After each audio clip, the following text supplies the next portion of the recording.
Go, Karina.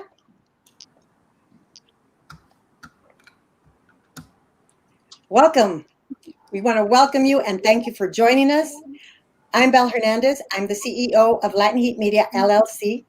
And I'd like to start off by thanking Palabra, a digital news outlet by the National Association of Hispanic Journalists and its executive director, Alberto B. Mendoza, for hosting this event. I would also like to thank my staff at Latin Heat Media for helping produce this important panel discussion. Today, we will examine race in America with a focus on the lack of representation of Latinos in the entertainment industry. The gross disproportionate lack of representation of Latinos both in front and behind the camera in motion pictures, television, and news programs is egregious. Last month, during Latino Heritage Month, the House Judiciary Committee Chairman Gerald Nadler, a Democrat from New York, delivered a compelling opening remarks during the hearing, Diversity in America, the Representation of People of Color in the Media. I watched the entire 3 hours, and I read each of the written statements by Edward James Olmos, Dr. Alma Martinez, and Pepe Serna. I have to say that what I witnessed was quite historic. It had been almost 30 years since any type of judiciary hearing that included Latinos in media had been held. What I found incredibly disappointing was the lack of media coverage by film, television, and news outlets. Today, it is our goal to have a lively, honest, and deep conversation on why the entertainment industry is so resistant in giving opportunities to Latinos to tell their stories or to have a meaningful participation in an industry that shapes the consciousness of America and the world. We will address how race plays a key role in the exclusion of Latinos' participation in this industry, and we will offer concrete solutions. Chairman Nadler of the House Judiciary Committee said the following during the hearing.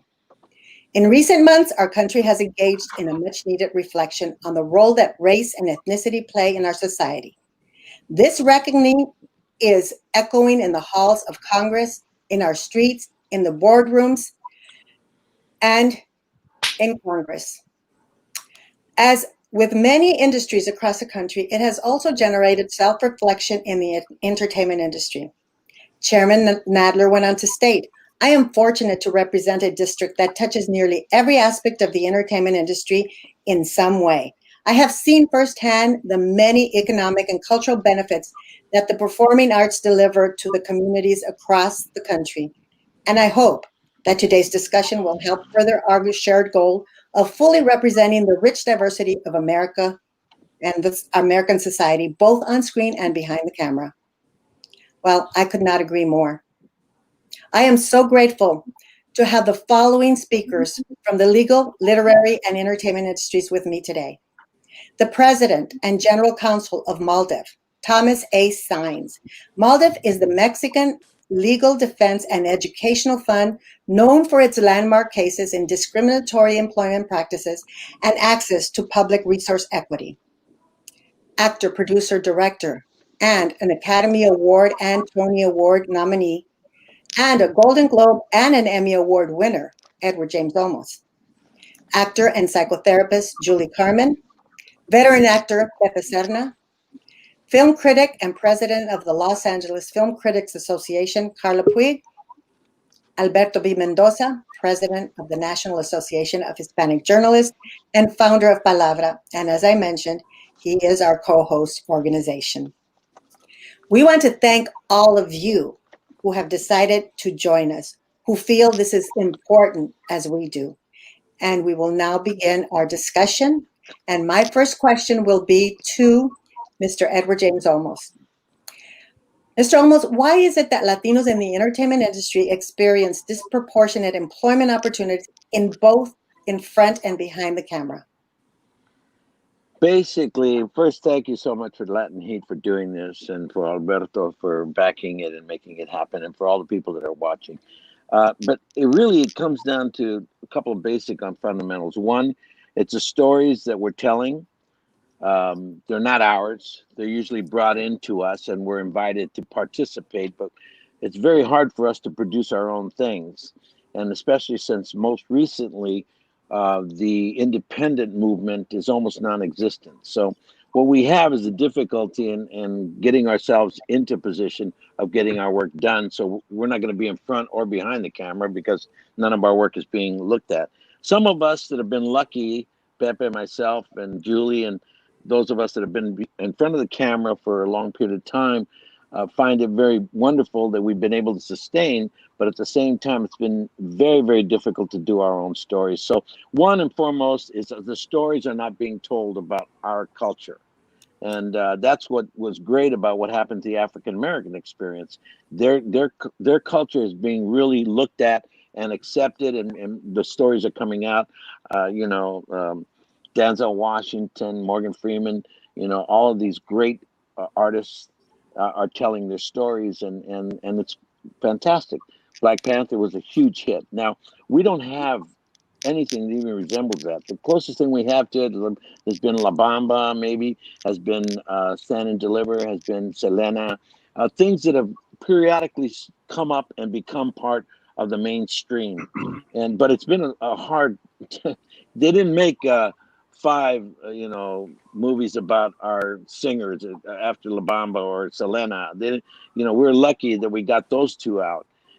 Richie Valens and Selena Quintanilla, and then of course Jaime Escalante and his story, which was a very small story that got its exposure. But again, the lack of the story, and the second and most important aspect is us prepared for the opportunity when it comes up. That is the key. Now, the only way you get prepared is by doing it. So they don't allow us to do it, so we're not really as prepared as some people that get to do it all the time. So, education is the key, and hopefully we'll continue to learn. We'll go to school and do that whole situation. But more than that, it's what you do with yourself every day. It's a daily situation. The artistry has to be at least 10,000 hours of commitment into whatever it is that you're trying to do. And that's a given. So if you're an actor, I turned around, I've put in 50 years now. So I've had a lot of 10,000 hour years. Okay. And so in producing and directing and writing and acting and distribution. So but let me tell you, even with all of that, I find it almost impossible to tell my stories. So there you go. Wow, thank you so much, Eddie. Um, we also want to talk about the media. A lot of times we Latinos are left out of the media, and especially in trade publications, which we all know that's where they build careers. So I know that the representation is not good, but how about the representation in the media? Not just the trades, but how we're represented across the board in media. And for that question, I'd like to have Claudia give us an answer to that. Well, representation is so key. And I think, when we're talking about representation in films and in TV, it's been documented that we're often portrayed as gang members, as drug lords on the opposite end of things, I suppose, in fancy houses, but still evil. Housekeepers, maids, gardeners, you all know what the stereotypes are. And it's one kind of story, always. And so that's so frustrating. If someone like Eddie has a hard time telling his stories, and I know other very well-known filmmakers who've just, been beating down the doors and their stories are not getting told. It's really, really frustrating. It's frustrating for those of us in the media who want to champion, those, because as a critic, that's something I love doing. I feel like, I'm kind of a proselytizer for the best representation of Latinos. And also I want to get the word out when it's terrible representation, which unfortunately I spend more time with because that's what we're stuck with. So, and this is why we have the rhetoric that we have. We have the dehumanizing and the demonizing. And this is why you have politicians and presidents who say that we're, rapists and murderers, because that is what people are seeing. And then you have people in charge of studios or people who have the power to greenlight, who have an image of how Latinos are. And, if your story is a little different from that, they'll say, well, that isn't what my image is. And, let's just keep on with the gang member, crime, druggy, stories. And it's really frustrating. What we need, obviously, are more Latinos in high places.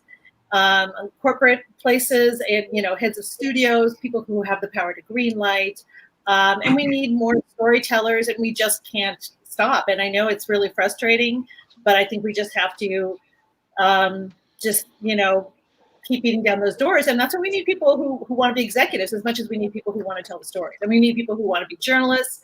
We need to be everywhere in the media, not just in one, as much as I love to see people behind the camera, and I know only it's a very small percentage of directors, and we need to really be in every aspect of media so that we can champion everybody else and have these stories resonate and get out there. Mm-hmm. Thank you, Claudia.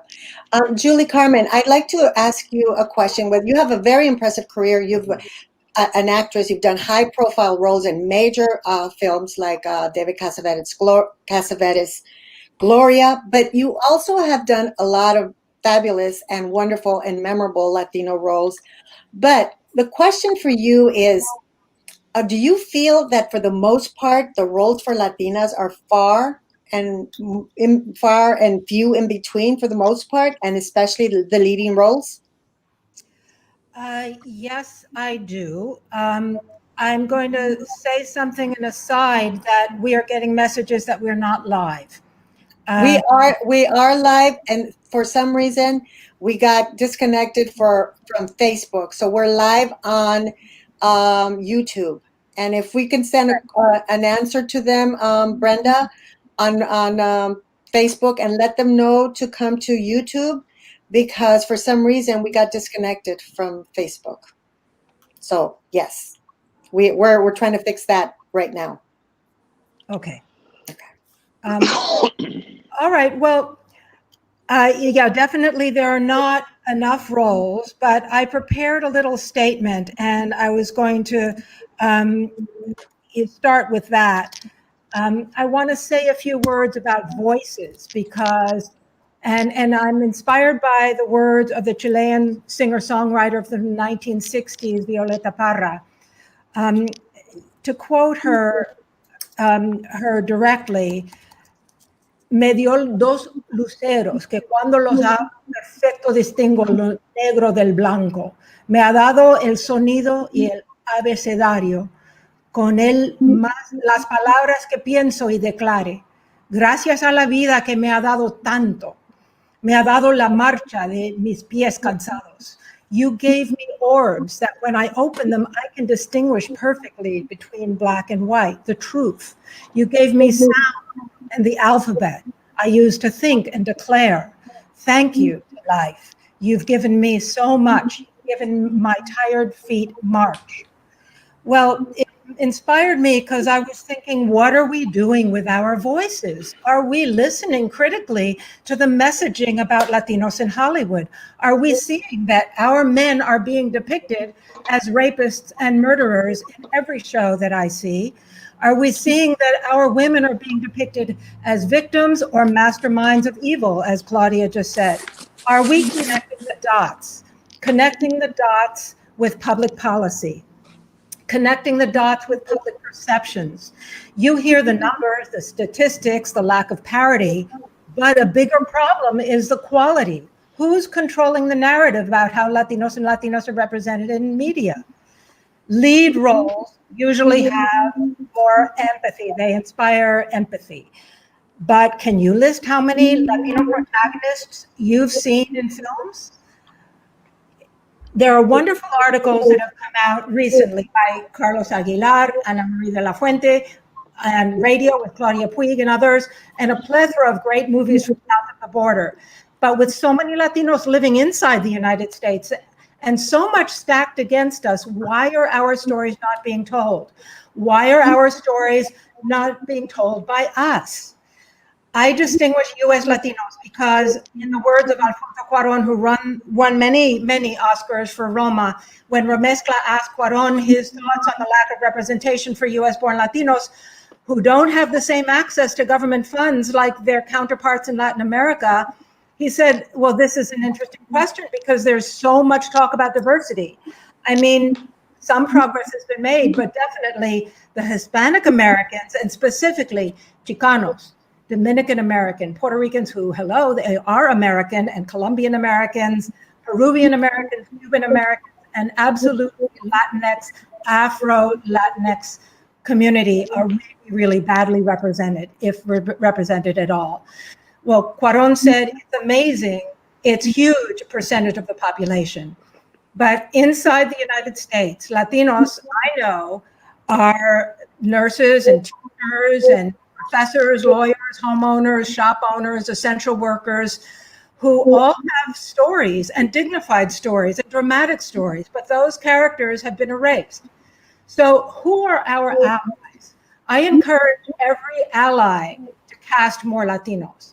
Let me list my allies in the studio executives who are responsible over decades. Are we thanking them for greenlighting good projects? The writers in the Writers Guild, Directors Guild, both have Latino committees, but are they reaching out to pay it forward? Are they advocating for one another? Are they recruiting more Latinos to shadow the masters? In the actors branch, I promote a spirit of paying it forward. Those of us with agents can call friends when we read a part that would be right for a friend, take the time to call the friend, tell them about it. Those of us in the Academy of Motion Pictures, Arts and Sciences, the Academy of TV, members who can vote, bring others in. But it takes diligence and a willingness to clear out our feelings related to the no's that we get from the world. But it takes humility to check our entitlement to confront the intensity of the competition in the field. But it takes persistence and it takes faith to continue to do the work regardless of the harvest. I've written articles on the Zen and the art of the Hollywood from the point of view of an actor who, like all actors, experienced so much rejection. Well, how do we choose to process it? It's a lifestyle practice to stay positive, to stay hopeful, to remember who said The Audacity of Hope? It was a book. Well, keep doing good work, because the institutionalized biases about the kinds of roles written for Latinos is depressing, but we can transcend those limitations.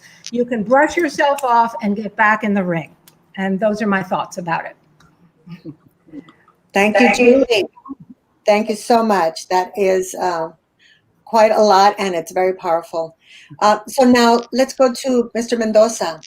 On the Palabra website, you describe what your organization is all about. And it says, through Palabra, NAHJ freelance members cover stories and communities that have been disregarded in larger news outlets based on the ideology that Latino news is only a minority issue and not a human issue.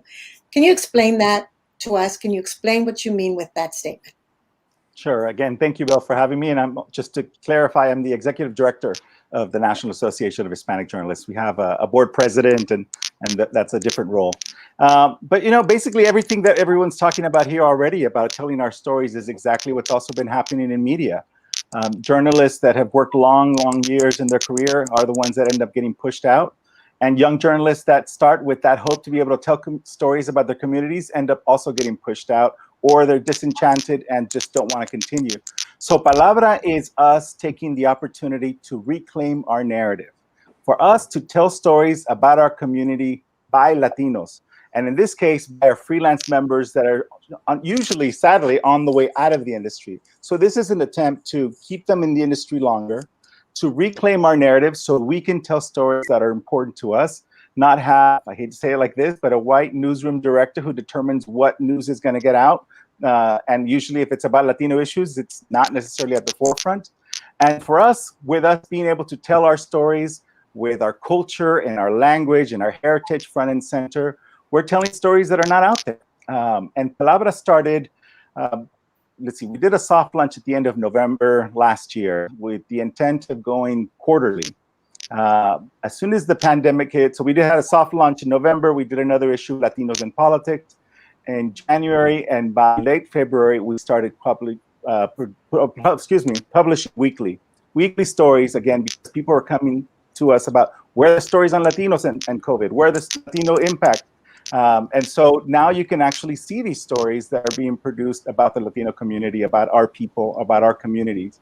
I'll give you an example. We have a long series called Diary of Pandemic. And it really talks about the impact on a lot of different fields that COVID has. So on the community as it relates to business, as it relates to health, as it relates to people working in fields, as it relates to people stuck in other sides of the border. I mean, there are so many different important issues that we're able to tackle.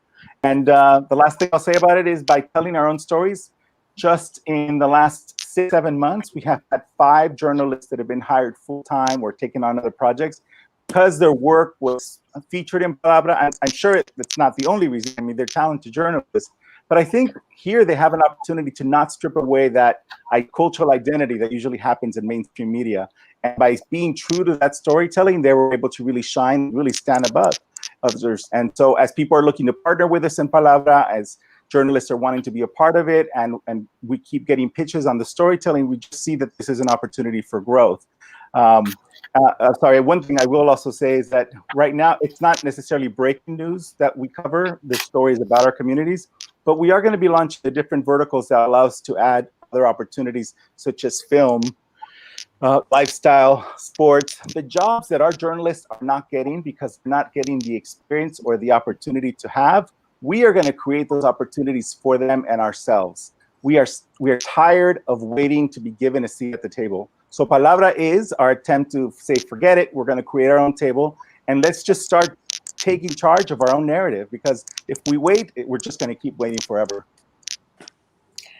Thank you, Alberto. And yes, we need media. We need our media to promote our projects, to promote our talent. So you will be a resource now for our industry to pitch you, because when a film is made, it's great, but if you don't promote it, people are not going to go see it. And usually Latino films get less marketing dollars than mainstream films. But when we know that there's somewhere that we can take our stories and we can promote our projects, that is really, really valuable. I mean, so I was going to say the number of Latino film critics that are out there is small. And so, yes. and the competition is high. So where does it get to go? Very small. And so for us to be able to create that space where they can come on, and it isn't just one. It should never be just one person that represents us. It should really be about our collective voice. And again, I think it's not going to happen unless we take charge and we move forward with it, as opposed to just waiting. And this is a good connection, because you can connect with Claudia, and there's possibilities, a lot of possibilities, yes. How we can grow that way to promote our projects, to promote our films. So amazing connections being made here. So that's wonderful. Thank you. So I have a question for Thomas Saenz, Mr. Saenz. You know, there's been so much. We need so much in so many different areas. In the boardroom, we need help in all sorts of industries. So my question to you would be,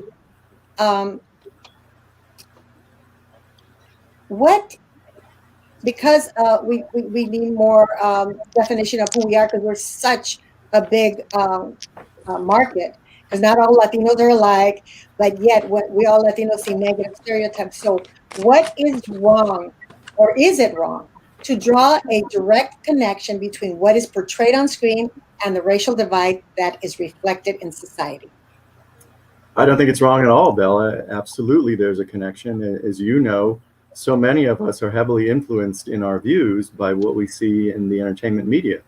In fact, separate from schools, public schools, from kindergarten through 12th grade, and that ends with high school, I don't think there's anything that's a more consistent influence on how people think about or approach an issue or a group. And in this case, the issue that you created this tremendous panel to discuss is a serious one, and it has repercussions. It's quite clear to me that Donald Trump was able to launch his campaign for president in the middle of 2015 with a slander against Mexican immigrants, calling them rapists and killers, as we all recall, and then to continue that theme of targeting our community, that he was able to accomplish that because of not just the negative portrayals in entertainment media of the Latino community, but the absence of portrayals. So when you're excluded and left out, people don't see you, they don't have familiarity with you, and that allows someone like Donald Trump to irresponsibly fill in the gaps, fill the vacuum.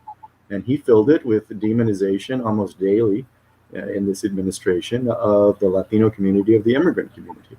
And so it's absolutely clear that the entertainment media can either be a positive influence on how people think about the different sectors of our society, or it can be a negative influence on how folks perceive groups and sectors of our society, or it can be absent. And even when it's absent, that then gives an opportunity for someone to come in and fill the gap. So I think it's absolutely clear that unless we as a nation, not just within the Latino community, but everyone in this nation, begin to address the woeful, just tremendous gaps in representation of Latinos in the entertainment media, we are going to be facing serious problems of intergroup relations and racial division in the future. So this issue is critical to addressing some of the problems, disparities, divisions that we see today in our headlines almost daily. Yes, that's so well said. Pepe, I would like to ask you a question because you are a veteran actor who has done so many films. I think it's over 200 films, correct? Correct me if I'm wrong. And you have had television roles and you've done some great work.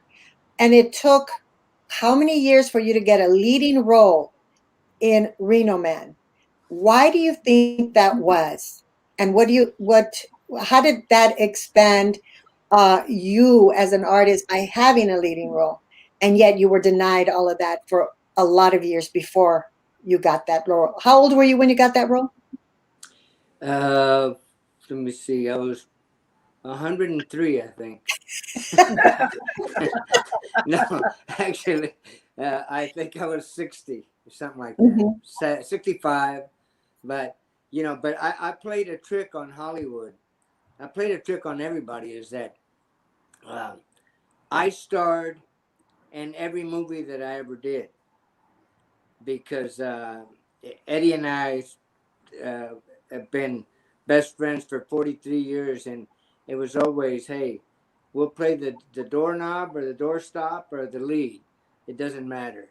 But it's that I worked, getting to the answer, I worked with Dave Boyle on the film, and he called me after I had done it because he saw that I took all the young actors under my wing, so to speak, and showed them the tricks on how to work with the camera and how to have your information down, your dialogue, so that you could just be free to react and not act. So being, playing so many cholos and killing and being killed was what I had to do. But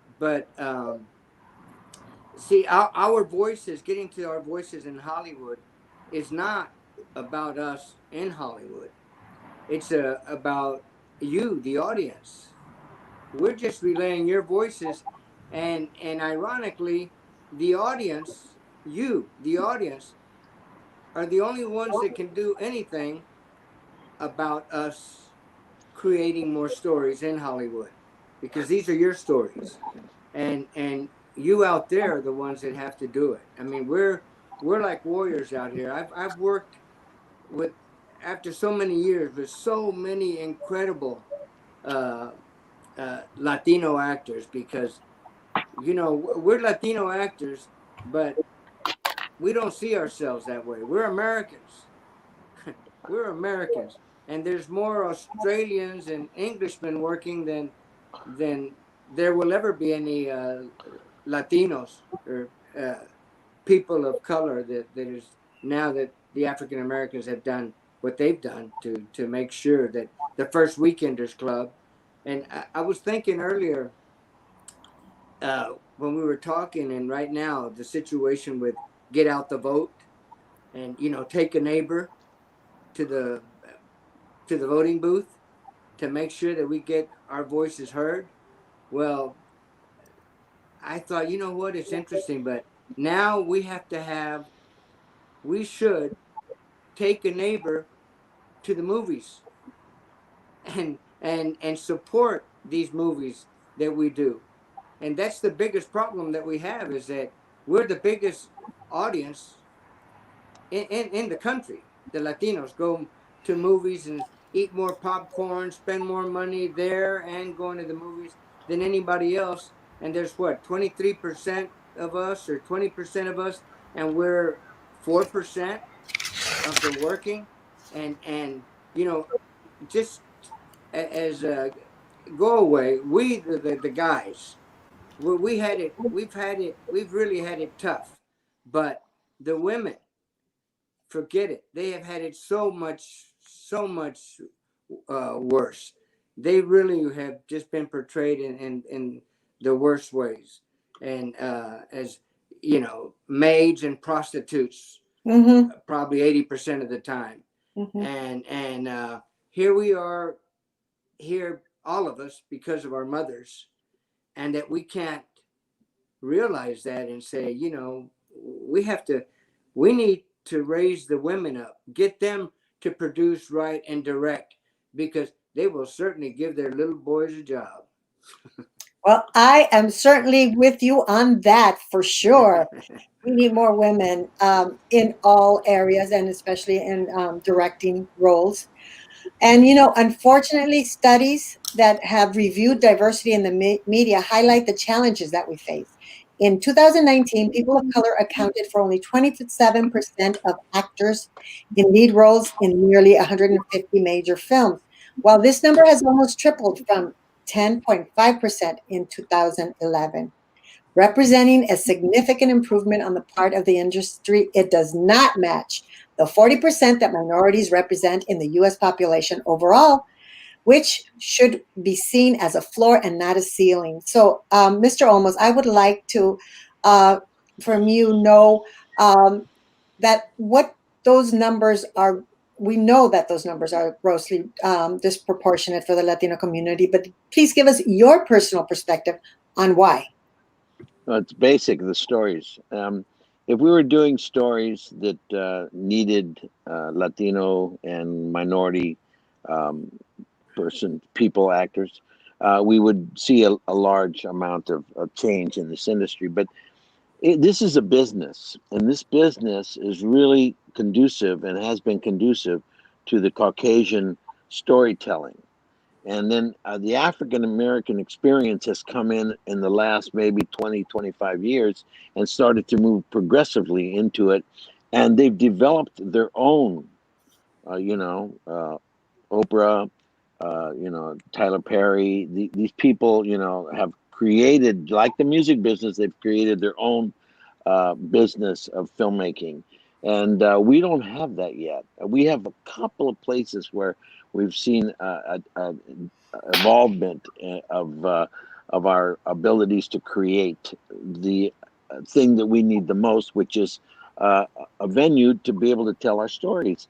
And the thing that I see is that we are so close, and we will even become closer in the coming years because we're educating the children. We are really doing an extraordinary job, much stronger than any other single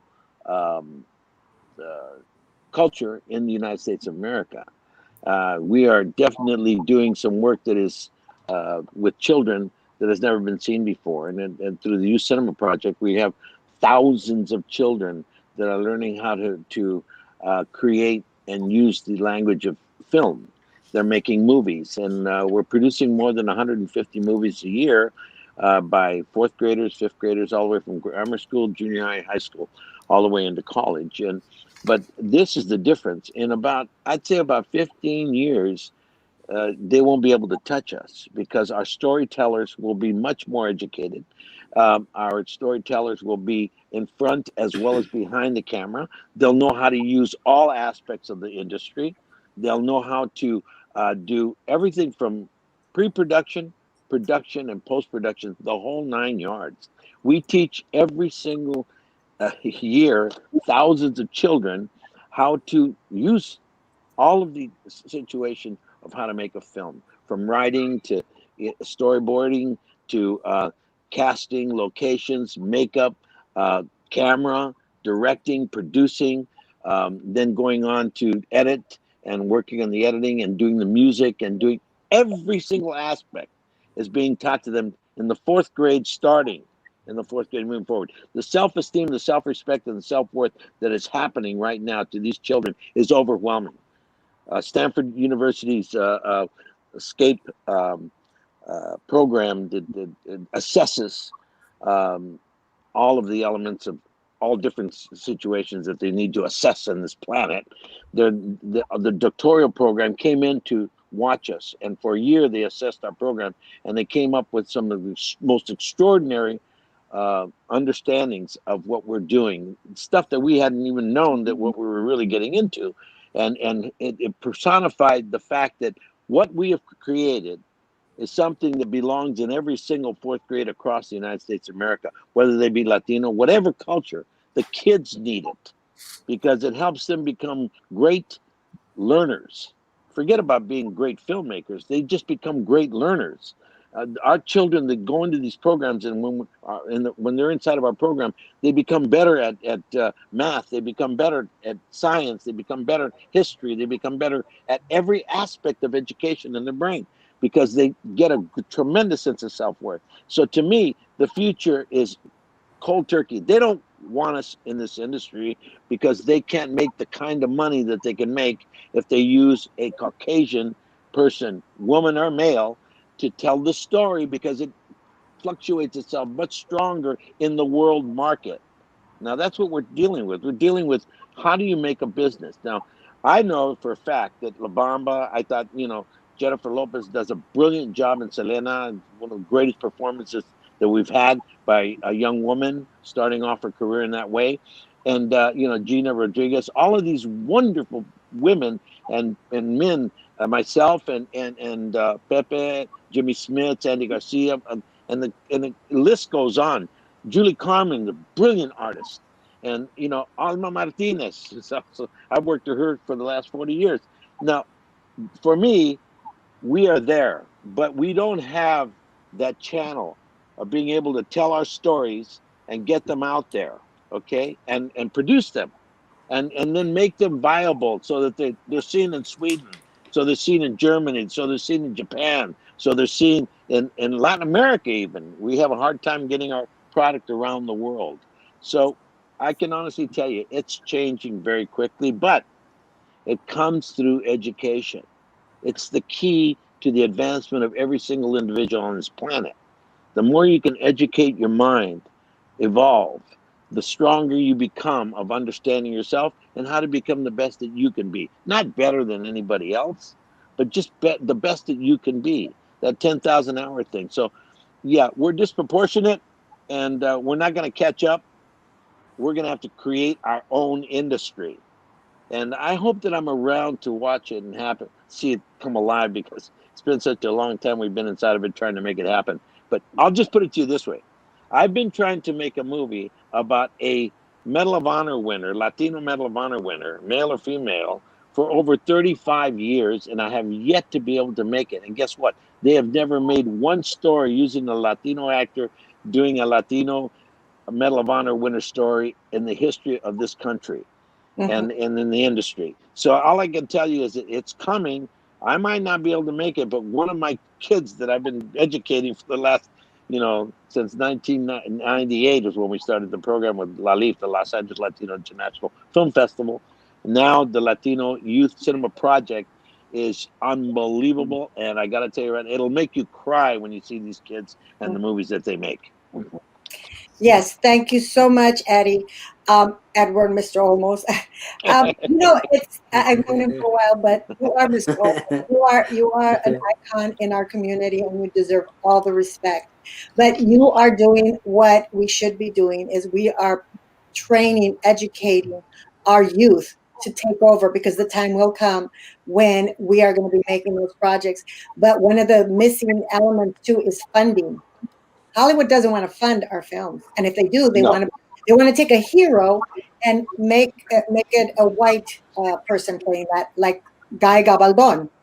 When they get to eternity, they got an Anglo actor to play him, when that is so wrong. But you know what? could happen is anyone watching out there with lots of bucks, you have to invest in your community. If you want to see our heroes on screen, at some point or another, we have to invest in our community as the African American community did.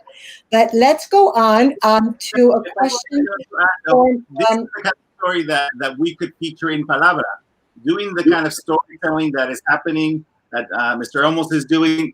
I don't know who's covered that or who's even shared that, but that's where we can take the ownership of telling our stories. And I will be following up with you because I think it's an important story to tell our communities in different ways.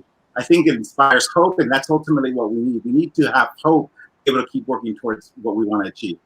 Yes, and it's great, Alberto, that you're here, because Latin Heat is a trade publication that has been covering Hollywood, but on a small scale, because we don't have the funding. So when we can connect with a larger media presence, then we can start to really promote our projects. Because again, we go back to promotion. We need that promotion, and that leads me to a question for you, Claudia. We were kind of talking about it in a little bit, but would you say that the lack of inclusion in media and the trades in particular is also negative?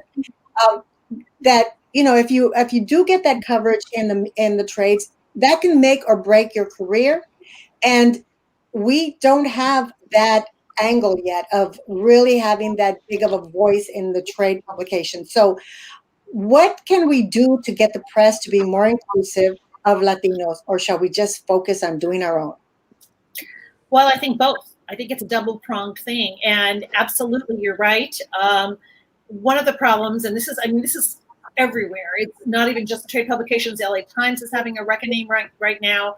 I got my start in journalism at the LA Times. I was part of the METPRO program, which was Minority Editorial Training Program, where they, very intentionally plucked people who were POC by POC, and had us go through the system.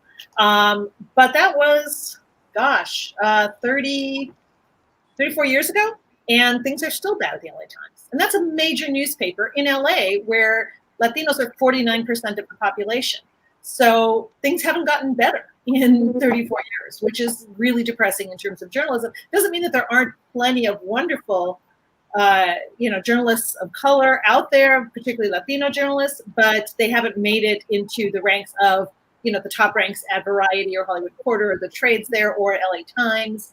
And it's extremely frustrating to see that. So I do think that there needs to be a greater effort on the part of those publications to really seek out the best talent they can, Latinos. And then also, I think the whole separate issue is really important. Having publications like Latino Heat, having publications that are specifically targeted to Latinos, even La Opinión, having all those, and it's super important too. And I think, it can't be one pronged approach. It has to be, multiple. And I think as we're, as Mr. Olmos was saying too about production, we need to be educating kids. We need to also maybe, not only be giving back to the community, but working within the community, like you have a Tyler Perry, kind of person. And then we also need to infiltrate, not for lack of a better word, or just fill the ranks at, the existing places. I do think, we're seeing little cracks, little openings, like Netflix, I think, is trying to be a little bit better about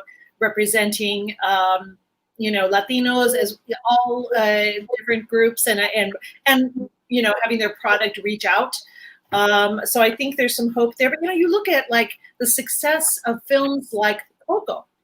That movie made $400 million worldwide. So obviously Latino stories are resonating with everybody, not just Latinos in our country. Of course, they resonate for us all the more, but they resonate for everyone. And it made $140 million here domestically. There's so much room for stories like this, and they can be either stories like this that are about our culture, or they could be just seeing ourselves. It means so much for kids to see someone that looks like them. I teach a class on diversity in the media, and I always ask my students at the beginning of the class, when was the first time you saw yourself on screen? And because I realized that I never really did.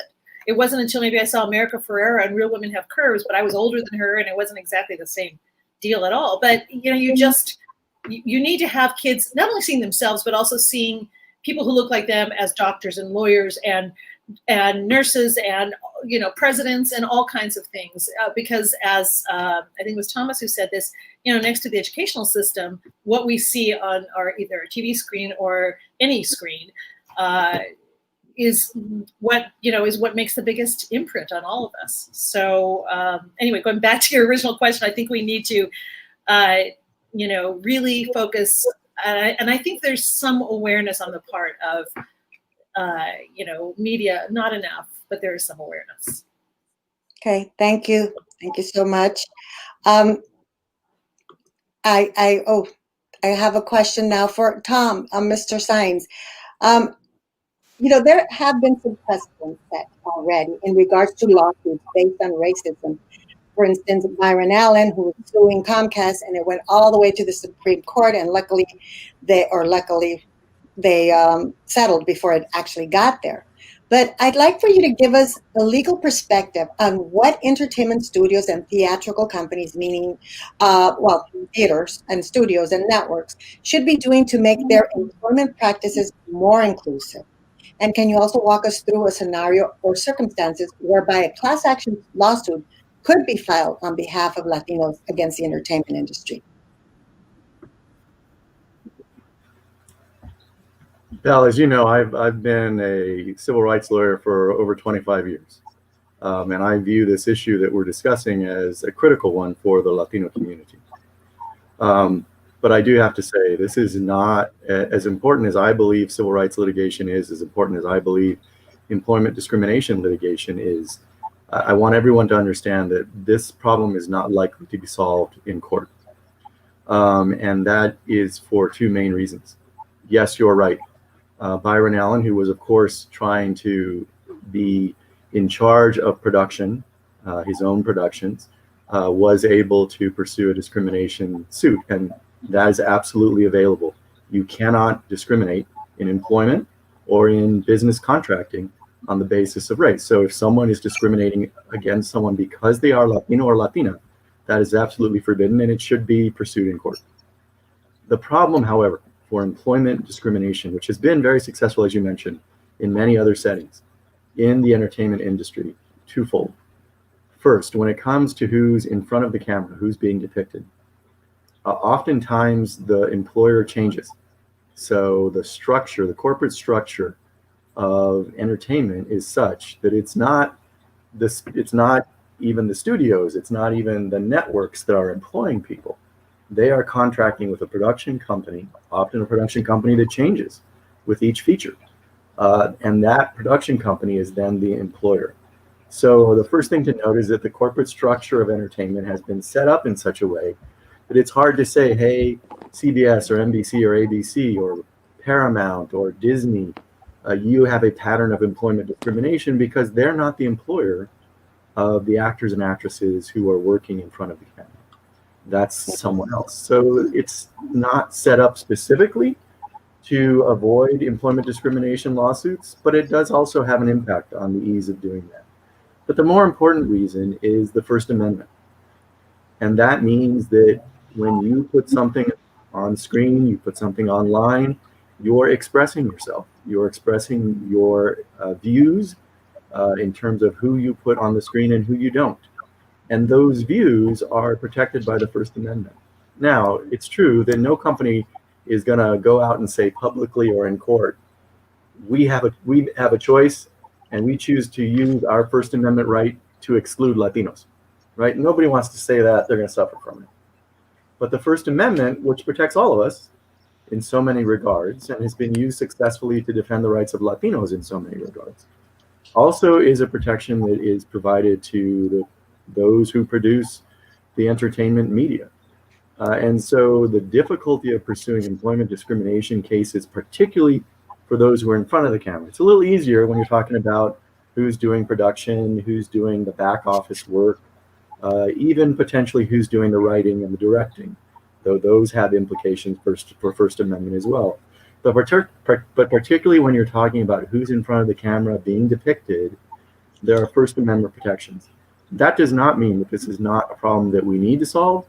It's not a problem that we can't solve. We can't. It's just that I want, as a longtime civil rights lawyer, to say, this is not one where the law is going to solve the problem. We've got to rely on each other and organizing within our community and with other communities, as we have in so many other respects, to attack this issue. Suggestions have been provided by the other panelists about education and creating our own productions and financing our productions. I just add to that.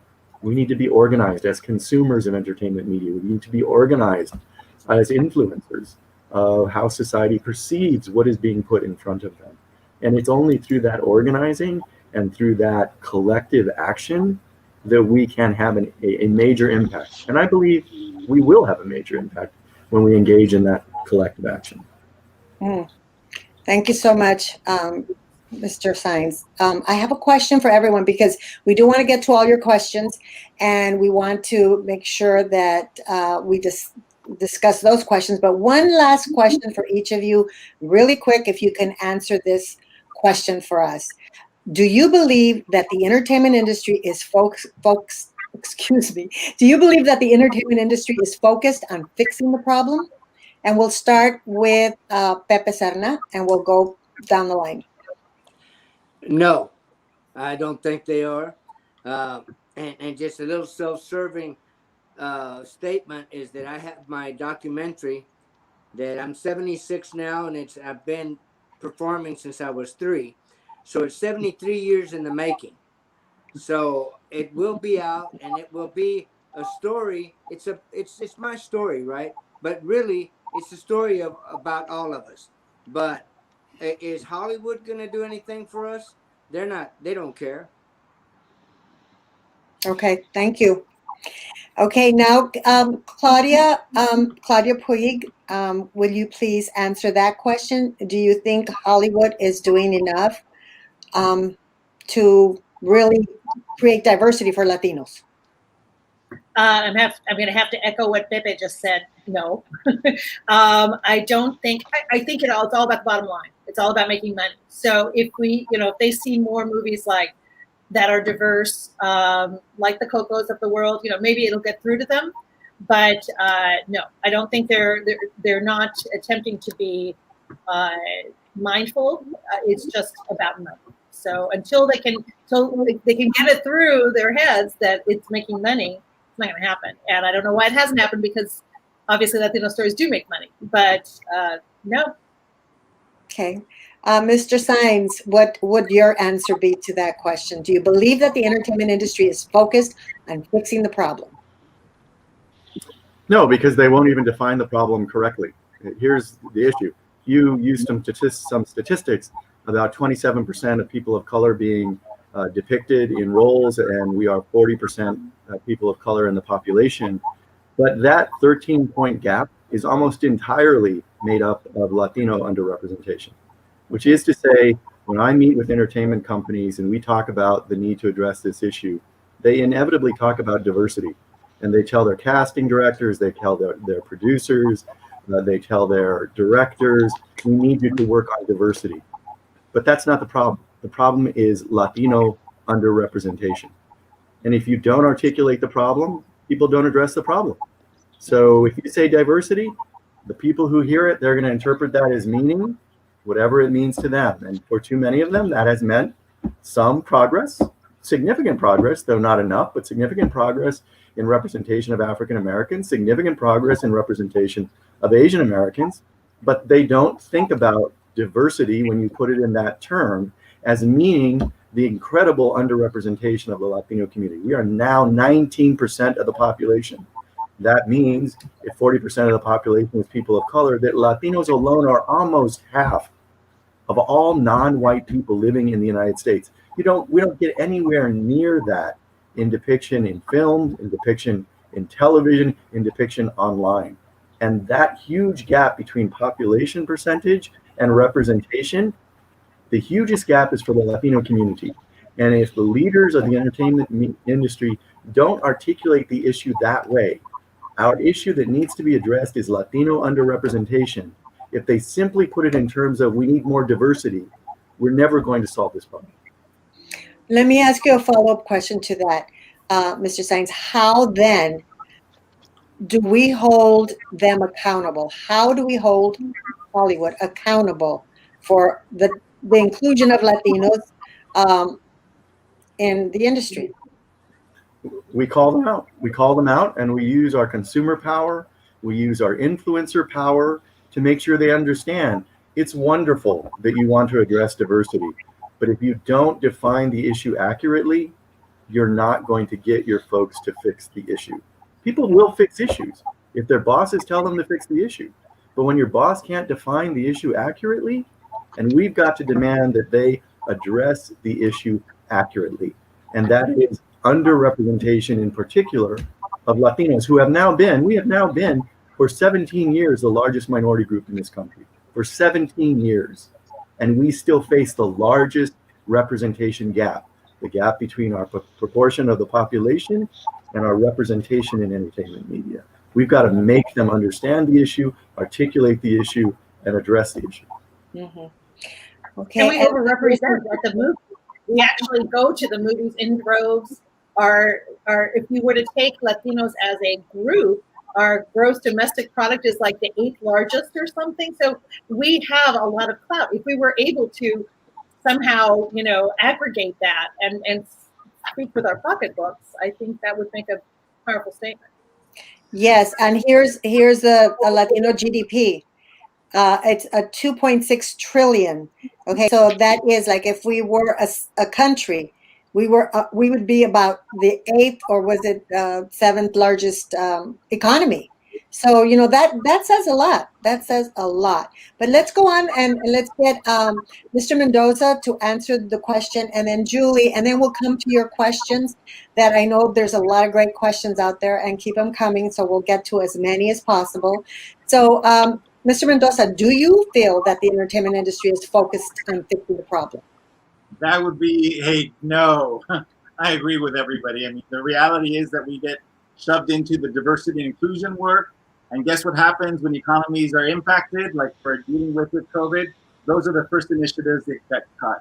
And it's happened to journalists for many, many years. After the economy tanked in 2008, there was a bloodbath of veteran journalists that were Latino that were pushed out, again, with the fact that they were trying to cut money and save the industry. So we're seeing that in Hollywood. And I think to Tom's point earlier, organizing and showing our collective power is really the way to go. But we need to just find those commonalities. And I think sometimes the Latinos, we have so many different issues that are important that they get diluted. And by the end of the time where you're supposed to show up for one another, we don't. And I think we need to do more of that as well. Okay, thank you. And Miss Carmen, what is your response? Oh, well, I'd like to play devil's advocate and posit a hypothesis that what if it weren't a coincidence? What if it is premeditated? I mean, there was a perfect storm that we all watched when Narcos, El Chapo, and the Breitbart footage of the beach train all coincided with the declaration from the candidate Trump that Latinos are all rapists and murderers, and this mass hysteria of fear. And then positive shows like One Day at a Time eventually was canceled. So what if it in this collapse, like right now there's a collapse of the movie theater association where they, a lot of cinemas are closing. So what if we consider it an opportunity and say there is no Hollywood? Hollywood is a sign you can barely see from Beechwood. I mean, we are Hollywood. We need to put on our tiaras and be Hollywood. We need to march in there and say, this story has gone through all the rewrites it needs to. It's ready to shoot. I have 3-4 directors who've sent me scripts that are ready to shoot. They're dying to make. But, the streaming services, they maybe need a flood of us to come in there and just say, here, we're ready with American Latino stories that have all the elements and package them.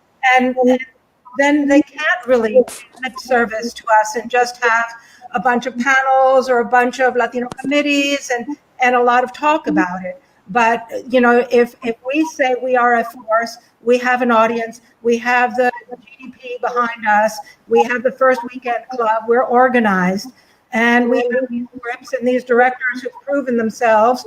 You know, people like John Leguizamo, why isn't he hosting Saturday Night Live? Why not? I mean, he's the funniest guy out there.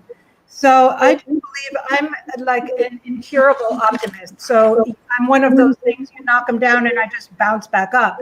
But I don't know. I think that seeing the glass as half full is something that as a psychotherapist, I say it comes in early childhood development when a child has a sense of safety in the family of origin. And I was blessed to have that in my family of origin. So I just see the glass as half full. And I see this as a spectacular opportunity. I mean, just among the us here today, there are stories. And there are people like Luis Valdez. He did it from beginning to end. He started in small Campesino street theater. He brought it to the Pantages. He brought it to Hollywood. He brought it to the screen. And, you know, full circle. Eddie Olmos, you know, he reached out and said, hey, Julie, will you come and do this movie with me? And then we couldn't get a proper distributor because it's a Latino story. As many good reviews as it got, it still didn't get a really good distribution. Well, actually, it had 100 theater distribution and then COVID happened. So now it's on VIX. But anyway, that's it. I see it as an opportunity. So I'm playing devil's advocate today. Okay. And take us out, Edward James Olmos. Tell us what you think before we get to the questions. No, like Belle, the whole everybody has spoken very clearly about this, and I think everybody understands that the industry is not allowing us to partake in storytelling because they don't really value the work that we're trying to do. So they've already set the standard. So I can't blame the studio. They're not supposed to make movies because, you know, Latinos don't have representation and you got to put a Latino movie out there. That is not what they do. They make money. It's a business. And so what we need to do, which has been very difficult to do, is to produce our own work, distribute our own work, have our own network. And so when somebody comes out and says, here's the new picture from, you know, Maya Films or from, you know, any one of the major producers that we have in this country, people will go, hey, let's go see that movie. And but because we have to develop our own, we cannot depend on the industry, Universal, all the big networks and all the big, you know, streamers and all the big, you know, corporations that run this industry to really embrace it until they start to see it really snapping and making money. And that's what happened with the African American experience. They really did start to make money, a lot of it, and they wanted part of that. So they ended up doing it. Now, they know for a fact that they don't need to, quote unquote, make movies about us because they'll put one or two of us in supporting roles, or maybe they'll, you know, give us, you know, in Fast and the Furious, they put in, you know, one person of color or two people of color. And, you know, in the first weekend, we encompass anywhere between 32 to 54% of the box office for that weekend. And it's grossing, you know, $80 million, $90 million for that weekend. And so we bring in, you know, $40 million, $50 million, and they got it. They got our money. So they're very happy. So my understanding of this is that we have to do something to do it for ourselves and make ourselves come alive. And somebody, you said it, you know, for all the people that are out there that have some money invested into this, they can't do that either, because basically they've tried to do that quite a few times and they've lost their money. And we made the people who got the money tried to make the movies and they didn't come out being successful. So there you have it. Now, Tyler Perry has been very successful with his movies and he continues to make his movies. He has his own studio now.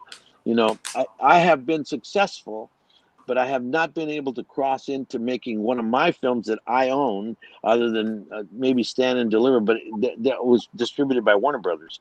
So I have not distributed a movie that has gone on to make a lot of money and they turn around and say, wow, Ed just made a movie that made, X amount of millions of dollars. And he, the ratio of what he spent to the ratio of what he got, that's a business. Hey, you got it. So that's what needs to be done. Now, what do?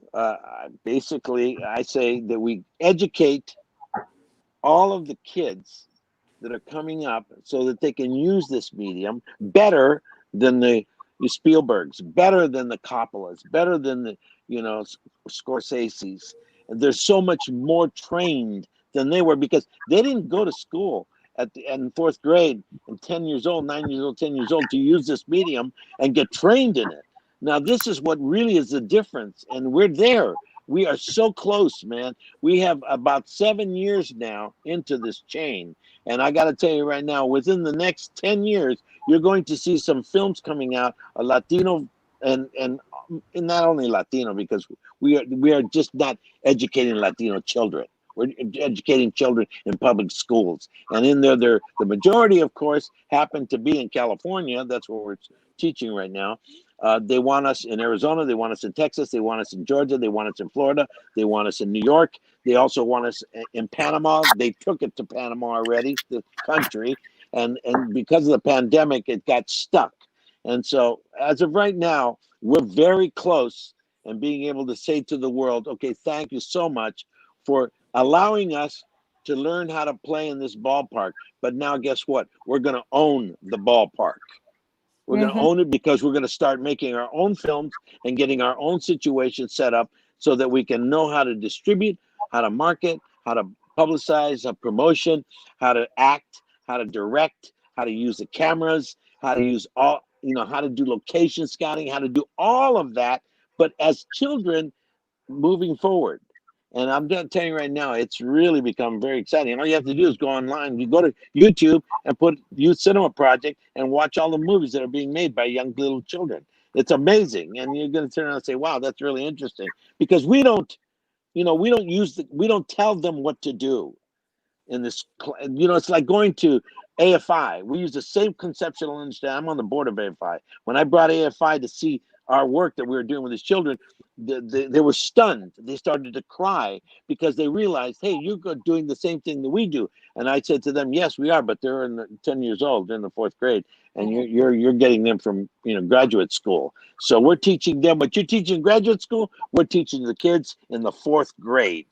And that's where it becomes understandable and it becomes really wicked. It's wonderful to see them. You would cry if you come into the schoolroom or you go into the program and just look at Youth Cinema Project and you go in there and you go online and you go, wow, you're going to start to see the kids. They're the director, the producer, and most of the people who are directing and producing are the women. They hold those positions. They come in because they say, I want to, a lot of them say, I want to run the camera. A lot of the guys, I'll do the sound. Okay, great. You got it. I'll do gaffing. I'll do all the lights. Okay, great. Do it. Because they learn it all, but then they get to pick what they're going to do inside of their movie. And boy, the women go for directing, they go for producing, and they go for writing. And man, I'm telling you, that's the key. And we're getting there. But believe me, in a little while, I got to tell you, they won't know what to do with us because we're going to be making our own movies. We'll be making our own understandings and we'll be making all the money. That's the key. And then they're going to try to get inside of it. They're going to try to get inside of it. Listen to me, Bell. They're going to try to get inside of this like they did with the African-American experience. They got inside of it and they were white producers producing black films and they made a fortune. But guess what? The blacks said, basta, enough. Guess what? You know what? No, we're going to make the movies for our people. Thank you very much. If you want to make a black movie, come see us. Don't try to make it without us because guess what? You're not going to get, you go past go. Go ahead. And I think that's where we should go. So you mentioned earlier. Of course. Mr. Of course Olmos, it is. that we have to build an industry within an industry. And if the stories are going to be told and there are stories, we need to tell the stories. Exactly. And with that, wonderful. Thank you for all of the wisdom that you shared here. Now we'd like to go to some questions because we have a lot of questions. So let's pick some out here. For the first one is I cannot get I cannot even get a film made about there it is right there. I cannot get a film made about when the U.S. stole New Mexico, California from New Mexico. Those are a lot of stories that are out there, and I'm sure that amongst us we have stories that we pitched, and they don't want to make those stories. So basically, it goes back to what Mr. Olmos was saying. So that is a conundrum that we still have. So here is one that says, "Oh, I think that there's so many problems rising to the top. The unions are being like hammered right now because of the stunt paint downs, they call it, which is when the stunt people when they're doing, there's a Latino and they get an Anglo person and they paint them down to look like a Latino. And Crystal is one, a stunt woman who has been out there. And we wanted to also bring this to the surface. So what is this something that can be fought? What can we do about this situation? Anyone want to chime in? Would this be something of discriminatory manner that can be fought against? Mr. Saenz?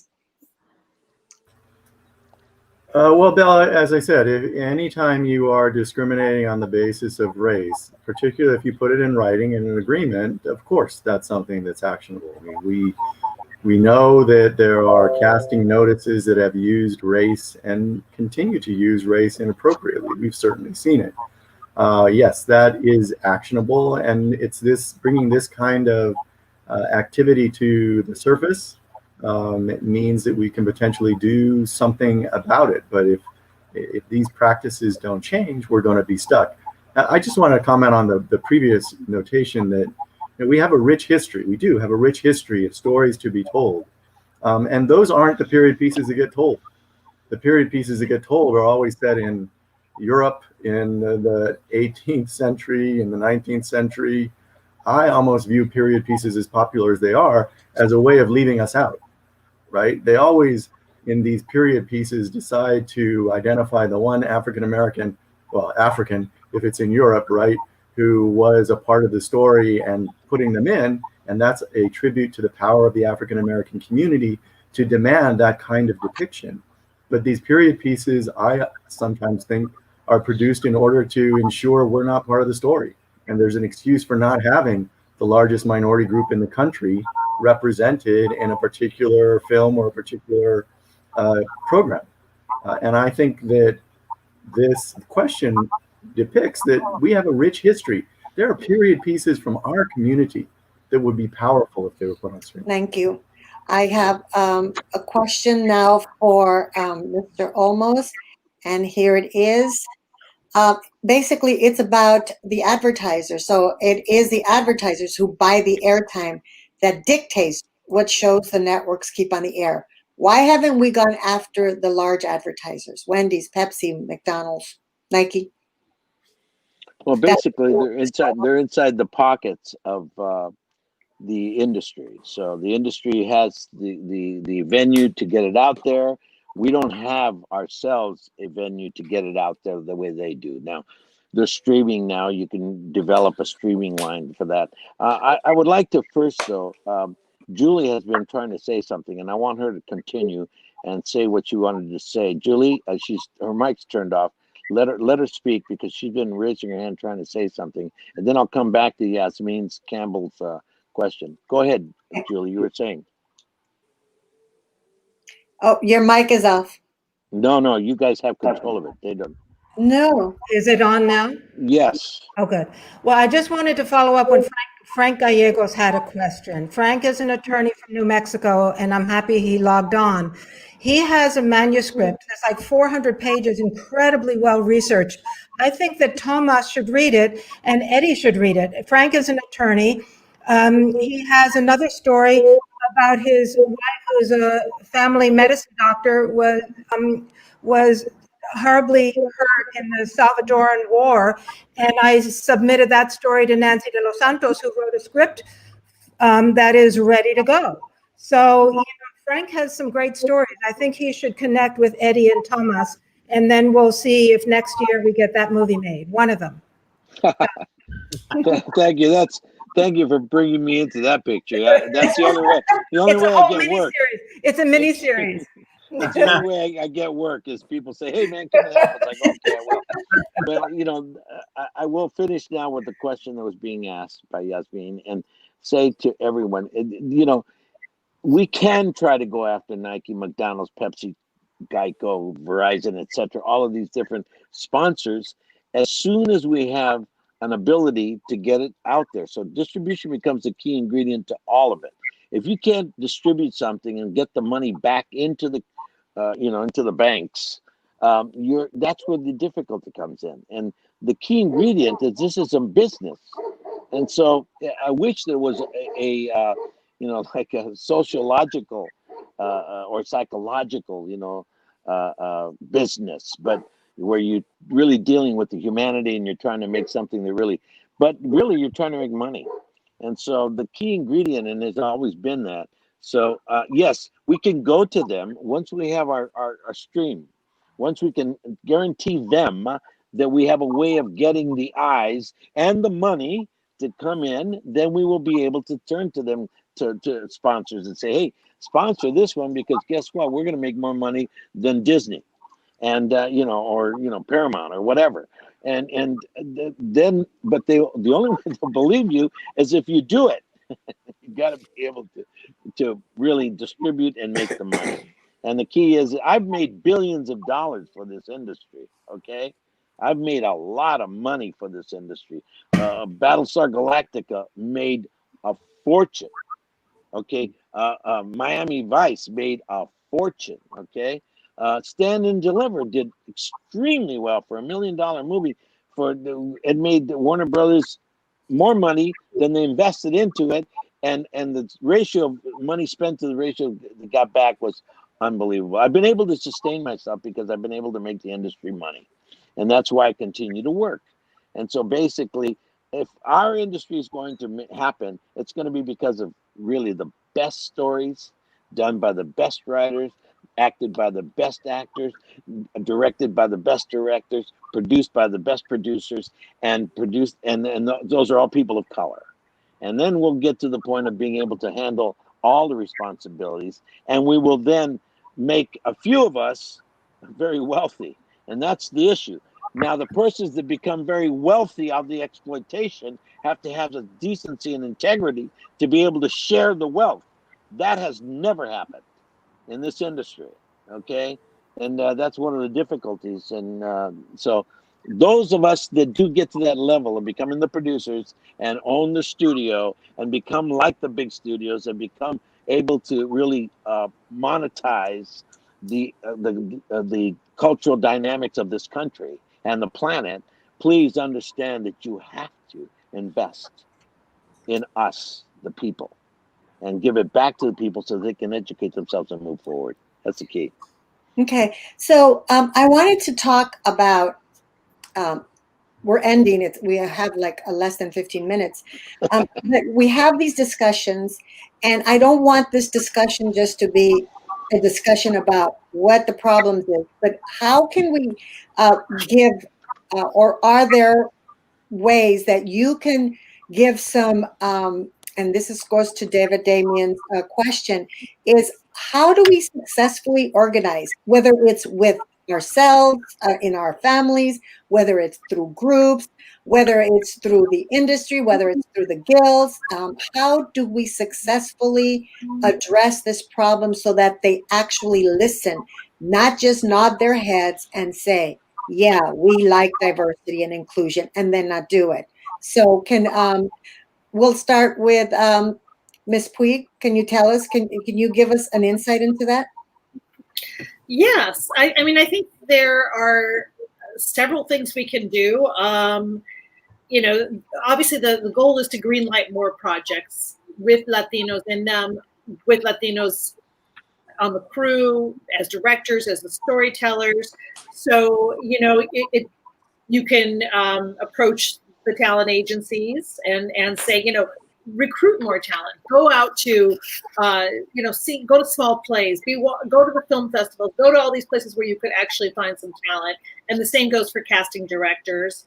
And for studios and production companies, you know, adjust your casting process and make sure that, you know, there is representation. And I know that there was I think it was out of the Annenberg School where they said, or maybe it was Stacy Smith who said, you know, make every fifth role a person of color. She was talking about the whole issue. So, you know, just it's a very easy thing. It's just not that hard, you know, there's a lot of great actors out there. So the representation issue, that's how you can address that. I do some programming for a film festival. I know I try really hard to have programs. We had Windows on the World, which was directed by Mr. Olmos' son, and which Julie Carmen was in. And you know, you can make it a point to bring out films. We re-showed kind of as a retrospective. We brought out Greg Nava and Mi Familia, and we brought up Jimmy Smith and Isa Morales. I think, you know, you can, and also in terms of newer things, you can recruit more film submissions. I think, you know, Thomas and others could address the legislation issue. You know, obviously creating tax incentives for productions that include Latinos. There's a lot of things that can't be done. And it's a matter of getting them to listen. And I think, you know, again, as Mr. Olmos pointed out, it's all about the pocketbook. It's all about, you know, the money that's made. So you have to approach studios and the people in charge from that business angle. And just, yes, it's the right thing to do, but they're not in the business to do the right thing. They're in the business. Exactly. Mm-hmm, mm-hmm. Well, there's also a question from Edwin Pagan Rivera about organization for artists in front and behind the camera. That besides the guilds, that we as industry persons, whether it's producers, actors, or whatever, can get some help. And there are a lot of organizations. There's LALIF and the Youth Cinema Project, and there's NALIF, and there's NHC. There's a lot of organizations. And I think that should there be a call? Can there be a call? Can we all get on the same page? That's a question for Julie. Julie, do you think that would work? Because we have to work together. Are you asking me? Yes. Mm-hmm. Oh, yes. Working because he's asking about organizations. Are there organizations that help? And I mentioned a few, you know, but there are a lot more organizations. How do we come together? Well, look, I think that Latinos, by necessity, are community organizers. So I think that we all have it in our blood and in our DNA to organize communities. And I think that if we decide to make a project that is life-affirming and positive light on the community, and it crosses all the T's and dots all the I's in terms of quality of script, I think that we should be bold and share it with each other and see who we know that can share it with the next level. You know, Helen Hernandez with the Imagen Awards, Miluca Rivera. There are so many community leaders. Norman Lear has been trying for years, and he's really succeeding, and the community really came out behind One Day at a Time. And are really supporting Justina Machado on Dancing with the Stars. She rocks. But I think that we are by nature community organizers. So just to repeat myself, let's just consider this the beginning of a new day and consider this problem to be an opportunity. And now that with the new election and Biden winning and the massive blue tsunami that's about to happen, let's consider this our opening, so that we can define it and hold the narrative, rewrite the narrative in our preferred narrative. So we just have to do it. We are the leaders. We are Hollywood. And I just don't think that there's any conspiracy cabal against us. I think that it's a viciously competitive field, and there are a lot of hard knocks. And if we're ready and to meet all the demands, then we'll find success. So I'm going to stop focusing on the negative and just push forward. I know that Claudia has sent me 3 books I've read already. And, but there's some good writers out there. There's David Bowles, there's Silvia Moreno Garcia. There's a lot of good writers out there who are representing. And we just have to make them happen. And there's also, I will say, in terms of new filmmakers, independent filmmakers, there are efforts on the part of like the Sundance Film Festival is trying really hard to do this and is reaching out. In fact, I just got an email the other day from someone saying, do you know any young first-time filmmakers that we can we have a grant, we want to give money out. So they're making an effort, whether it's Film Independent or Sundance or, maybe Toronto or Telluride, but particularly the smaller film festivals that are focused on independent films. I think that's certainly a way for a lot of people to go. They have labs and screenwriter workshops and that kind of thing as well, in addition to NALIC, which I think is a really worthwhile organization. And Mr. Mendoza, how do we bring the power of the pen through the National Association of Hispanic Journalists? How do we bring that effort to also help some of these projects to expand the promotion of them? Yeah, well, we're actually at an all-time high membership of over 3,110 members. So something is happening right now, and a lot of it is, the times, and I think people need to be connected.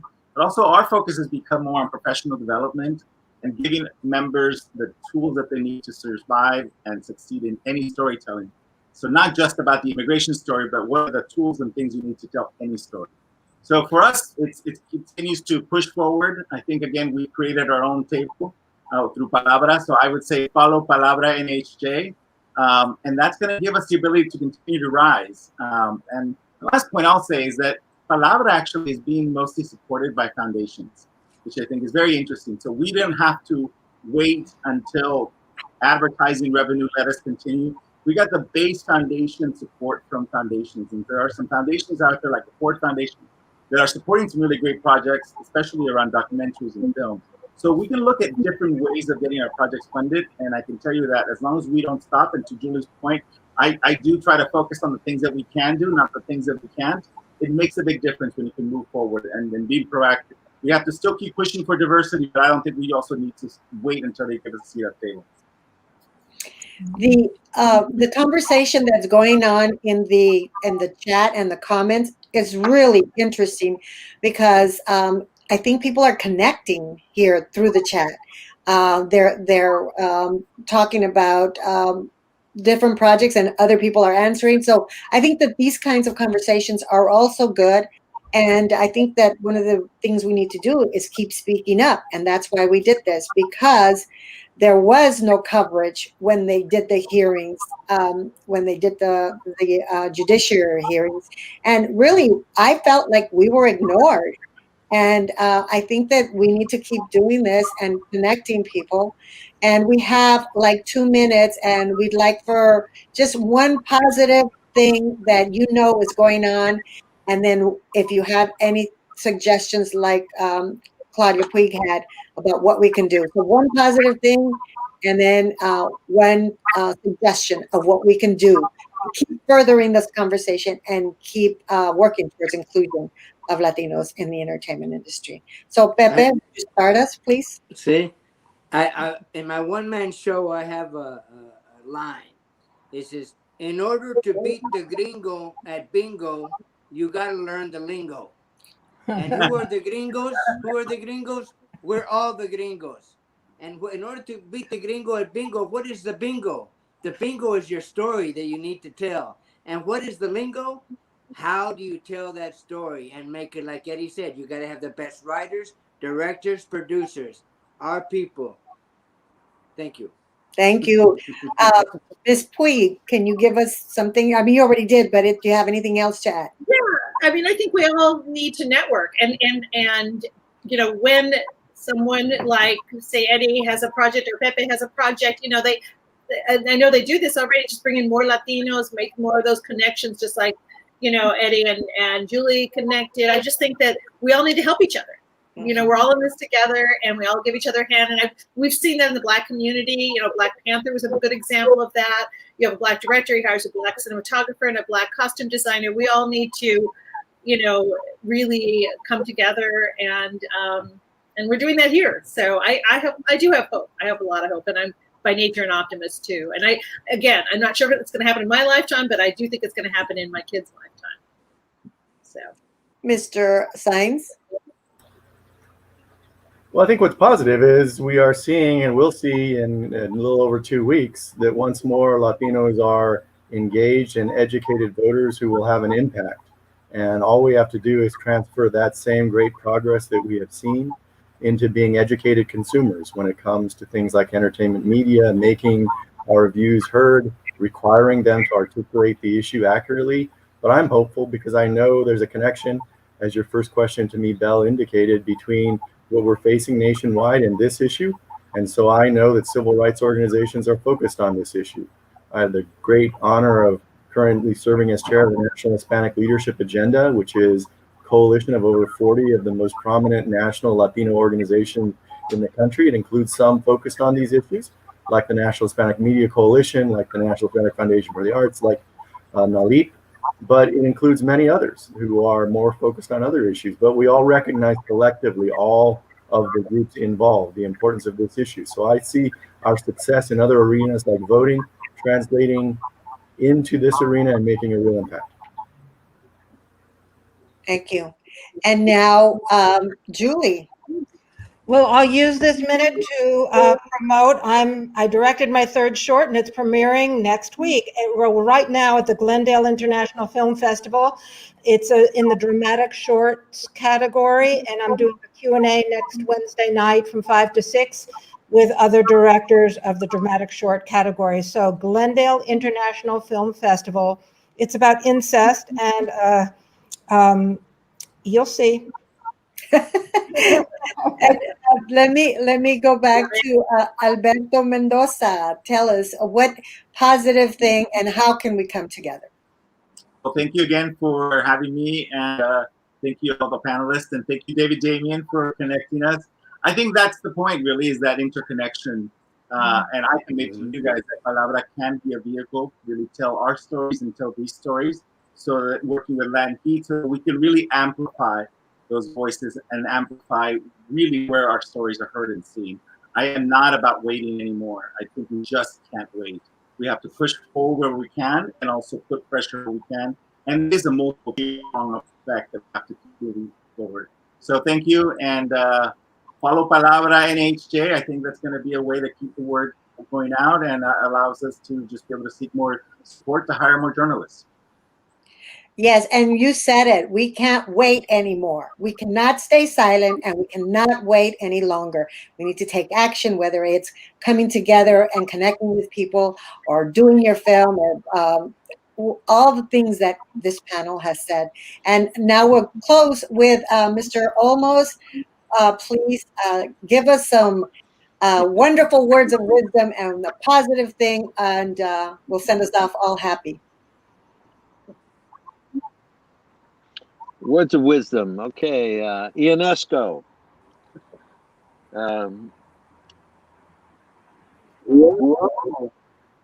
The answer does not become illuminated. The illumination comes from the question, and that's really the truth of it. So the questions that we ask ourselves are going to be the ones that are going to make it all happen. So just continue to work towards asking questions of everything, including yourself. That's one. Second thing, and the most incredible part of this, is we have to support each other. Now, Julie, Carmen, and myself have a movie out right now. It's called Windows on the World. It's on streaming, and it's on VIX, and it's on other platforms too. Look for it. And then I have one that came out on Friday. a thing called The Devil Has a Name, which I directed, and Marty Sheen's in it, and myself, and you know, it's really a extraordinary piece of work with David Strathairn and Alfred Molina. It's a wonderful cast and a wonderful subject matter too. Both of them are very poignant films that entertain you to the highest level. You're going to have a good time looking at them, but you're going to get substance. And that really is the key to the kind of films that I really appreciate and I enjoyed watching and I enjoyed doing. So Windows on the World with Julie and myself, she does a brilliant job. You got to watch her. It's amazing. And also The Devil Has a Name, which is out right now on all Amazon. It's on Apple. It's on all the mainstream lines right now. It just came out yesterday. And so go watch it, watch it and support me by watching it. Then they'll be allowing me to make another movie. So again, it's in the question, everybody. The questions that you ask are the ones that illuminate the most. Yes, and what we hear here is what we've heard is support, unity, speak up, and most importantly, November 3rd, vote. Vote. We would not be here without Bel Hernandez and Latin Heat. I've known Bel since you started, and we all started together. And I just want, if I had a wine glass, I would toast you, honey. Thank you. Thank you. I feel like what that I can't hear you. I just like to thank David Damian Figueroa, who has been incredible, that has made so much happen lately. That's a name to be reckoned with, and a behind the scenes guy that makes it happen. Well, David Damian was the seed, the one that planted the seed for this panel discussion. And yes, definitely. Thank you so much, David. You are always a seer of what needs to happen, and we thank you for that. I want to thank all the panel, Pepe Serna, Claudia Puig, Tomas Saenz, Alberto Mendoza, and Julie Carmen, and Edward James Olmos. I also want to thank Karina, who is here, and Brenda, who is also helping us out. Everyone, please just support everyone. Really, when we say support a movie, go see it. That's how you can help. That's an action item. Support and employ and just reach out and embrace people. And yes, there's hard things we need to do, but let's start with that. And like Eddie says, in 10 years, boy, are we going to be happening. But I think a lot of us want to happen now. And a lot of us, and it's good. Just keep doing what you're doing, and we will support, and we will send you out a list of action items that were actually put together by various organizations like the Latino Donor Collaborative and other organizations, so that you can see what other items you can do to help further our inclusion, our representation in Hollywood. I want to thank you all for joining us, and thank you to everyone, and we'll see you next time. Thank you. Goodbye. Thank you.